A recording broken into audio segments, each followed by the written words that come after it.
நம்ம எல்லோருக்கும் வாழ்க்கையில் பணக்காரர் ஆகணும், செட்டில் ஆகணும்னு ஆசை இருக்கும். ஆனால் ஸ்கூல்லையும் சரி, காலேஜ்லையும் சரி, ஹிஸ்ட்ரி, சயின்ஸ்னு எல்லாம் சொல்லி தருவாங்க. ஆனால் பணத்தை எப்படி கையாள்வது அப்படின்னு சொல்லி தருவாங்களா? கண்டிப்பாக கிடையாது. அதனால தான் படித்து முடிச்சதும் ஒரு நல்ல வேலைக்கு போகிறோம். ஆனால் கடைசி வரைக்கும் கடன்லையே வாழ்க்கையை ஓட்டுறோம். இதை மாற்றணும்னா ராபர்ட் கியோசாகி எழுதின ரிச் டேட் புவர் டேட் புத்தகத்தை நீங்கள் கண்டிப்பாக தெரிஞ்சுக்கணும். உலகத்தில் அதிகம் விற்பனையான ஃபைனான்ஸ் புக் இதுதான். இந்த புக்கில் அப்படி என்னதான் சொல்லியிருக்காங்க வாங்க சுருக்கமாக பார்க்கலாம். இந்த புத்தகத்தோட ஆர்த்தர் ராபர்ட்டுக்கு 2 அப்பா, புவர் டேட், ரிச் டேட். ஏழை அப்பா இவரோட சொந்த அப்பா, நல்லா படித்தவர், PhD முடித்தவர், ஆனால் பண கஷ்டத்தில் வாழ்ந்தவர். பணக்கார அப்பா இவர் ராபர்ட்டோட நண்பரோட அப்பா. இவர் 8ஆம் வகுப்பு கூட தாண்டல, ஆனால் ஹவாய் மாகாணத்தில் பெரிய பணக்காரர். ஏன் இந்த வித்தியாசம்?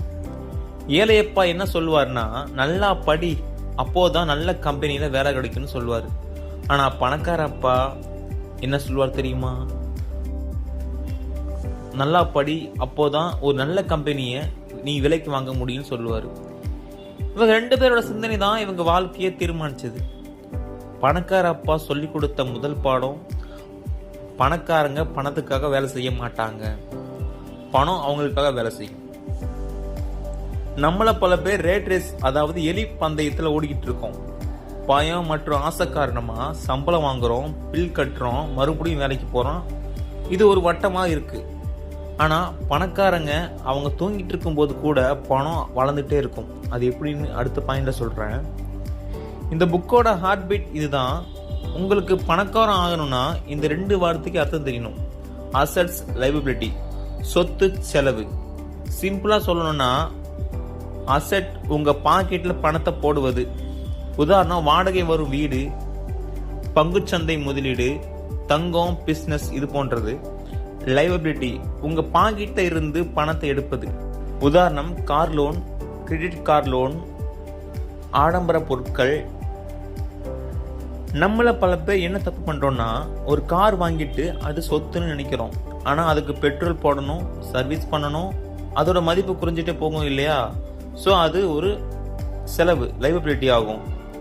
ரிச் டேட் ரூல், பணக்காரங்க சொத்தை வாங்குவாங்க, ஏழைங்க செலவை வாங்குவாங்க.